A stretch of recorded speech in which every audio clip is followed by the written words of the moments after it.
Welcome to David Rice, my you. old friend. We're here today to talk about Bible prophecy. Yes. The thing I want to start with is the most basic issue, and that is the ability to foretell the future appears to be something unique to God. That's something that he claims for himself. Yeah. And Jesus even does not claim to have the ability to know the future. Well, on one occasion, he says, not even the Son of Man knows that day and hour. Right. And I am confident that the passage in Revelation 5, which talks about the slain lamb entering into heaven, is able to open the scrolls, unseal the scrolls. Maybe that is the moment when he himself is able to perceive the future for the first time, along with God. Do you agree with that? It's an engaging option. I think those seven seals actually contain judgments for the future, more than just time indicators for the future.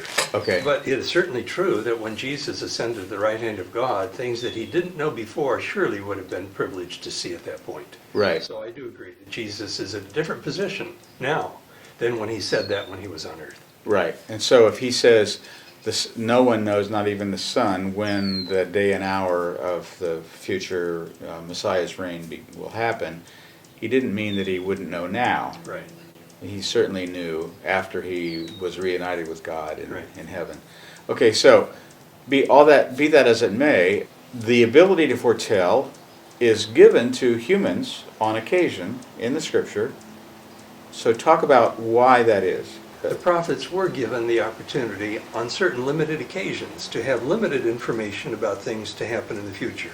It wasn't like an unlimited ability, to see. Right. But so Moses, for example, he stood before Pharaoh, and he told him, tomorrow, at this time, there's going to be a plague of hail such as Egypt has never known.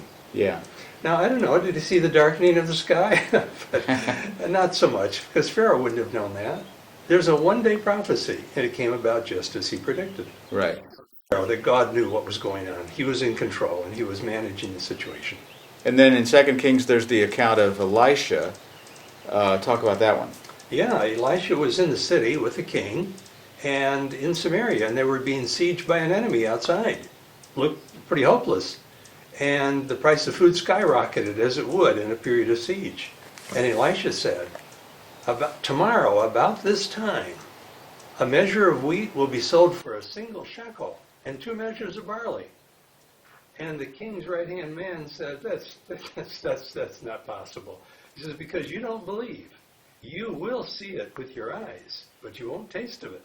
Huh. And sure enough, 2 of the lepers from Israel went out and decided, well, we're going to die here. We might as well go out, and the worst they can do is kill us. They went out to the camp to turn themselves in, the camp of the enemy. They found the enemy deserted, because the enemy had been caused by God to hear the sound of chariots and a large army. It didn't really happen, but they thought it happened, and so they just ran off in panic, and they left the camp and all their supplies. So these beggars, these lepers, they said, well, we got to report this good news.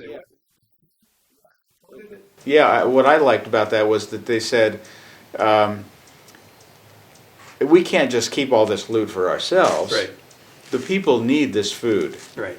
And so after they kept a few pieces of gold hidden away and whatnot, they went in and told the whole camp about the food. Right. So they all rushed out, of course, and the people just, wow, look at all this abundance. And indeed, a measure of wheat sold for a shekel and 2 measures of barley for a shekel. And as the people were rushing to the gate with all their treasure, the man of the king, who had disputed that such a thing could happen, he saw it. He was trampled to death in the gate of the king, never got to eat it. The prophecy came out just as Elisha had predicted. Right. The very time and the very circumstances. Now, of course, that's, in the Old Testament, that's something you read, and the skeptic would say, well, how do we know it really happened that way? Right. So sometimes prophecies are given with a longer range picture so that we can double check and we can have the verity of the fulfillment. Right. Which is actually a credit to the value of skepticism. It's like saying, I agree. You need to have an opportunity to double check this.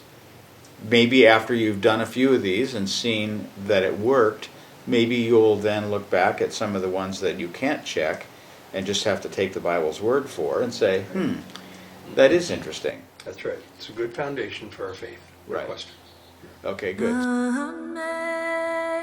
Amazing grace, how sweet the sound